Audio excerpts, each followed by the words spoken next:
नमस्ते। आज का पवित्र वचन बुद्धि के लाभ, नीति वचन चौथा अध्याय। आइए हम पढ़ेंगे।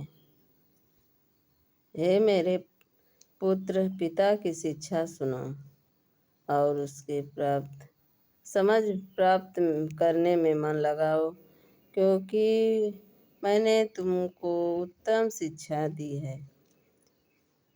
मेरी शिक्षा को न छोड़ो।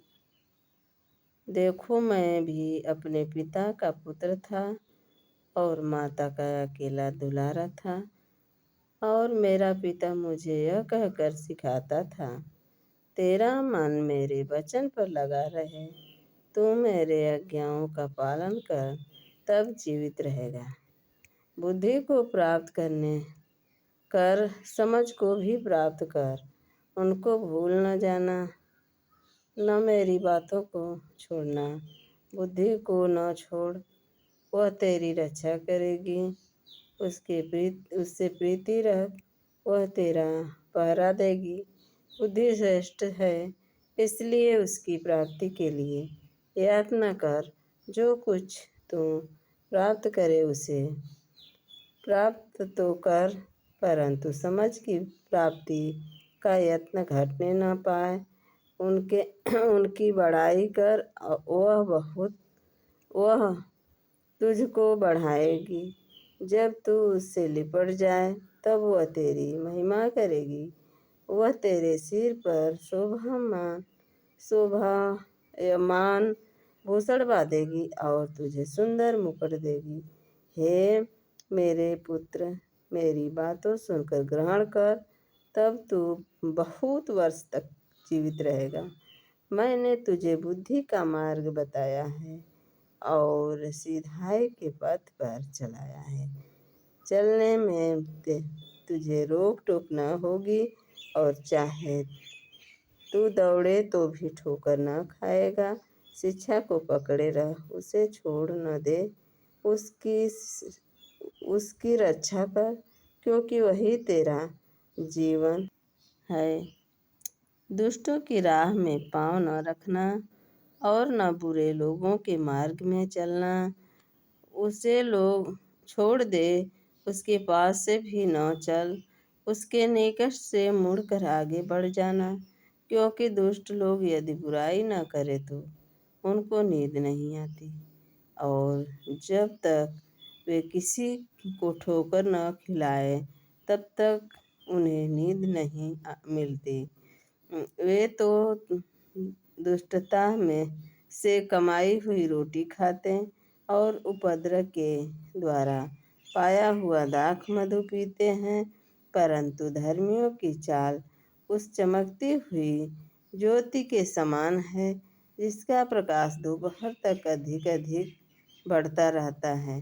दुष्टों का मार्ग घोर अंधकारमय है, वे नहीं जानते कि वे किससे ठोकर खाते हैं।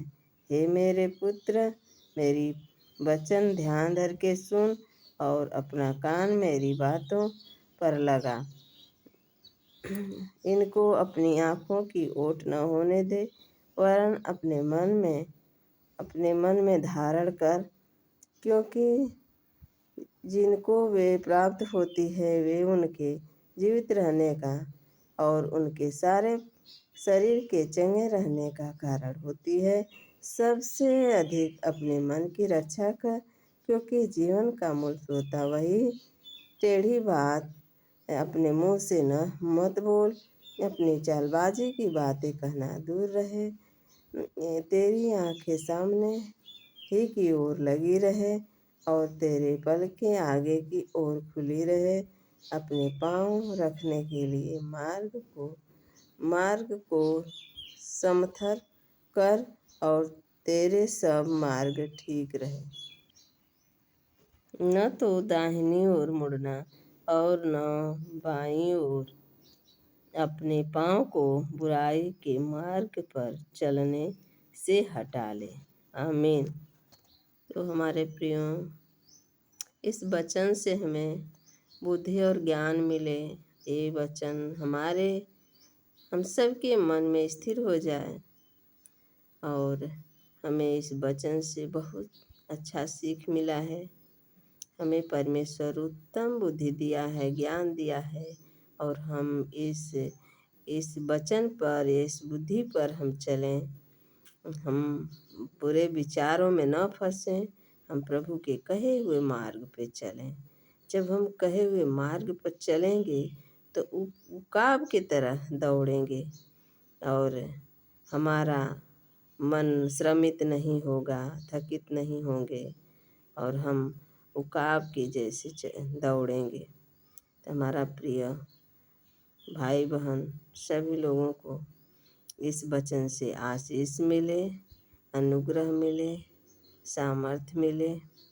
प्रभु यीशु मसीह आप लोग के जीवन में अच्छा अच्छा कार्य करे, संभाले रखे। सबको जय मसीह। आमीन।